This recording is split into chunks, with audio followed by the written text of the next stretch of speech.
Good evening, everyone. This is Julian from Movieville, and we're here at Trinidad and Tobago Film Festival 2017. And this is the launch, and we are here and we're going to see Green Days by the River.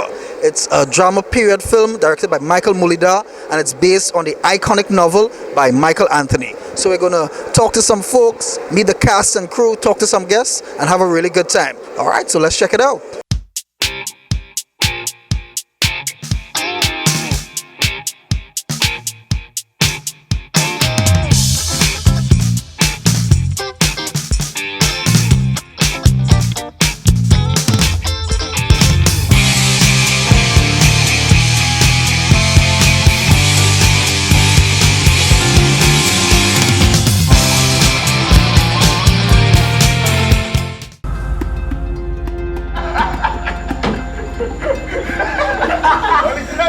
I thought he was the front, but you just like blasted Joe and all the rest of them drunk.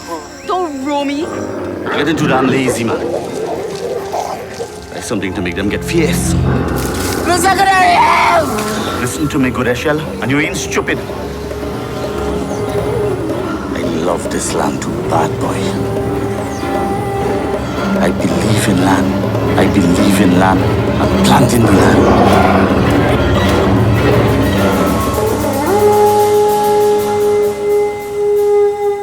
All right, good evening, Mr. Anthony. How are you doing? Fine, thank you. And how are you feeling? I mean, your seminal work being put to screen. How are you feeling tonight? Well, I feel good about that.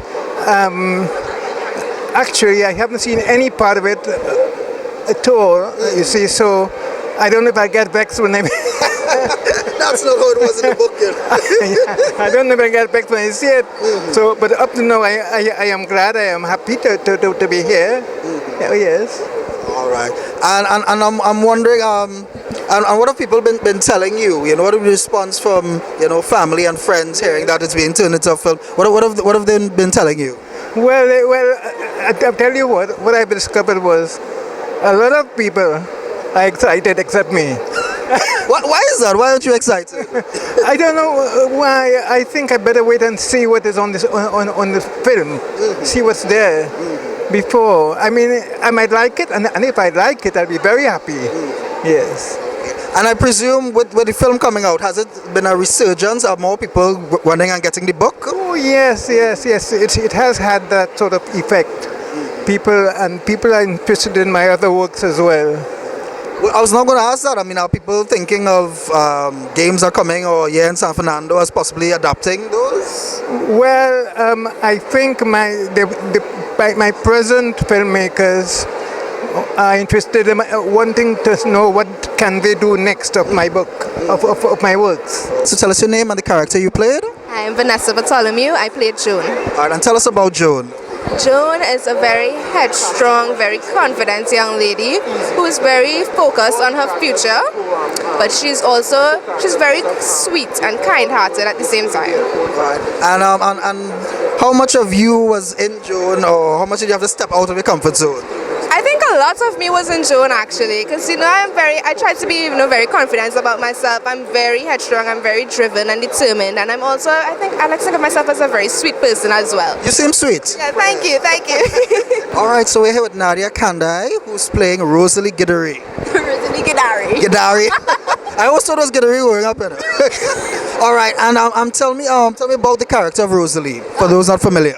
Rosalie, I feel like everybody read this book, but Surprisingly, not everyone. I did though. read it when I was 11. Okay. Rosalie is the daughter of the richest plantation owner in the village, and she's wealthy, she's confident, she's gorgeous, and all the guys like her, and she knows it. So she flaunts it. She flaunts it. She's confident. She just. All right, and tell me about her relationship with Shell. That relationship. I think she was interested in him from the beginning, but she didn't want to show it. And there are certain scenes where he would try to express how he feels to her, and she'd brush it off in her usual way, just kind of snub him a little bit. But it's only when another girl captures his attention that she starts to get A little jealous. yeah, jealousy just flares up with her. And she basically tries to get him at any cost.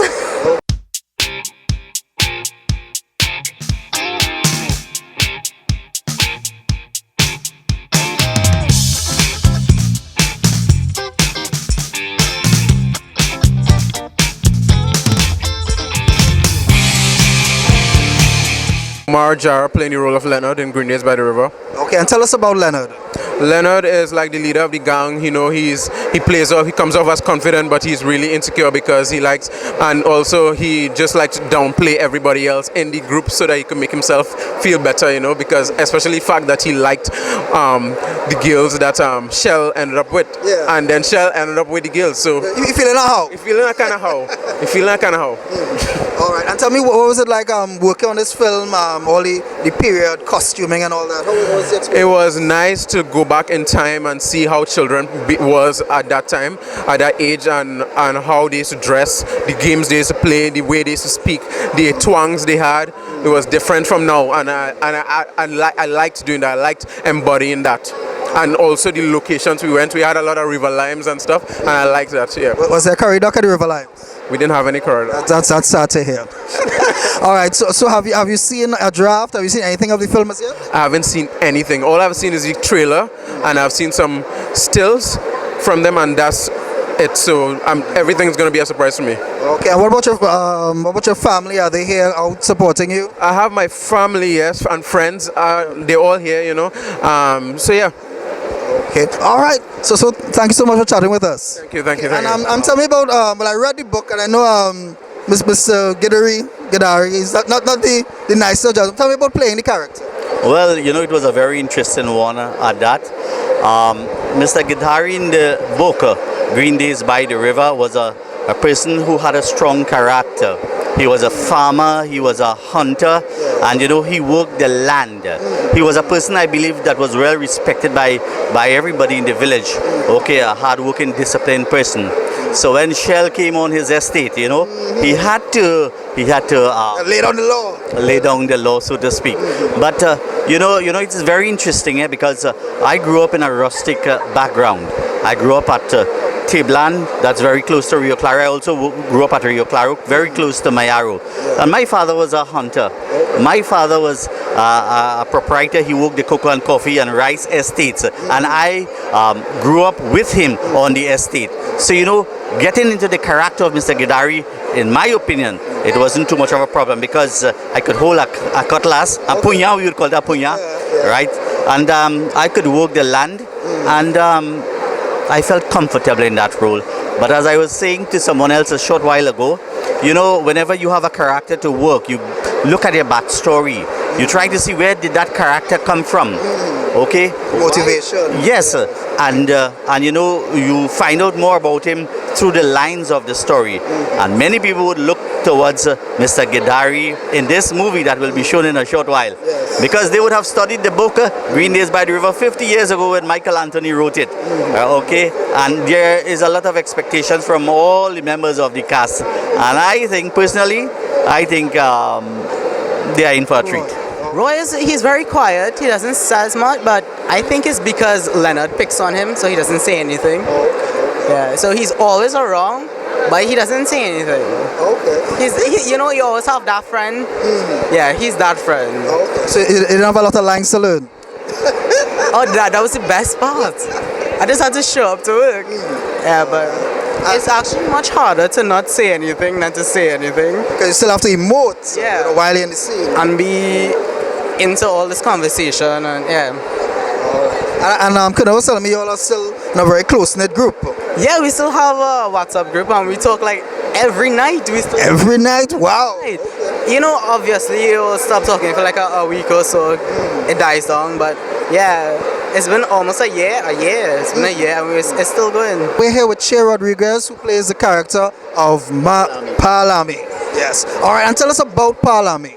Well, Palami is really a very good father. In the movie, he is the one that shapes and guides his son Shell, because he recognizes that his son is growing up, will be growing up without a father because he knows he's going to die, and he doesn't want to leave him unarmed. So he tries to arm him with all the necessary knowledge, skills, abilities, the ability to think things out. He tries to give him that before he dies, and it's the work of a father who really cares. As you know, in the Caribbean, people always criticize fathers. In this movie, we have a good father. A positive father role model. Positive father. All right. Now tell us about the character. Malami is a strong woman who is very protective of her family. She loves her husband and she's concerned about her son, and she works very hard to keep those family values together and to keep her family on the right track. Yes. All right, and we're here with Sudai Tafari, who is playing Shelly, the main lead. Tell me about the experience playing this character. It was an amazing experience at first, and everybody asked me if it was a challenge. No, it was not, because you find new ways to learn your lines. I mean, every scene, so it was quite easy and an amazing experience. Okay. What is it like going back to 50 years ago? Very awkward because of the clothes. I'm not used to it, but I mean, I learned a lot of stuff and it was amazing. And, I'm hearing that the cast, you all stay, you all tight knit, you all have WhatsApp group and still in touch. Yeah, well, yeah, everybody stays connected, and we stay as connected as possible, so that link doesn't pop. So everybody's cool. All right, and we're here with Colonel Alexander, who plays the character of Joe. All right, Colonel, tell me about the character Joe.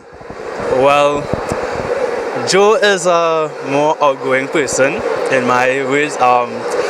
When they called me to play this character and I did the review of him, I was like, well, that was secondary school me, because Joe is more of the girls man and things, so I'm more about, You're not a girls man, Colonel? Not anymore. Well, my girlfriend is here, so we don't want to get you in trouble. Yeah, but Joe, I felt really comfortable playing Joe, bringing character to life. It wasn't that hard for me.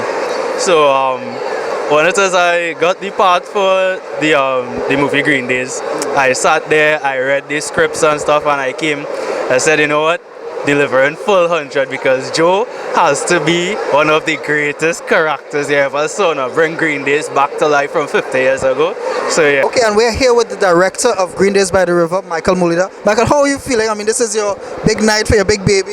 Yeah. This is our baby, so we're very excited. We can't wait for everybody to see it. Everybody come out, everybody looking beautiful, dress up, even me. So we're excited, definitely. And have you been eating, sleeping, and breathing Green Days for like the past year? Past year, since 2014, I've been in 1952. Yeah, no, for real. That's what's been going on. Yeah. Okay. And was it challenging recreating? I mean, this 50 years ago. Yeah, anybody who does production in Trinidad and Tobago will know how challenging it is. So it's extremely hard to get quality product done, but I think we did something, and hopefully everybody enjoyed. But it's very hard. It's I put on 10 pounds, so let's say it's that hard. I thought I lost 10 pounds. Nah, like stress eating. It was the stress. It was so much stress because you just don't sleep and you just eat anytime. That's like what's really happened. So yeah. Okay. And tell me, what does it mean for you as a director bringing this seminal work to life? Much like the character in the film is a coming of age.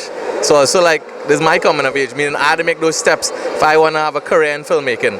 So it's definitely for me a big deal, and I trying to step into making more movies, and because it's what I want to do, make films. So it's a very important step. Okay, and what about Mr. Anthony has a number of other works. Any other works you think could get the film treatment?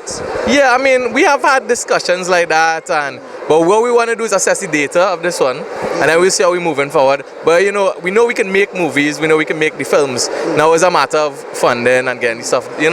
So definitely have a lot of opportunities that come with this, and opportunities we're looking forward to. And tell me the importance of seeing our stories up there on the film. It's part of our culture. So to create an ideology of a nation and really understand who we are, you have to see ourselves, to analyze ourselves. It's actually one of the most important things to like nation building, because that's what. So the American dream didn't happen by they're just coming up with it.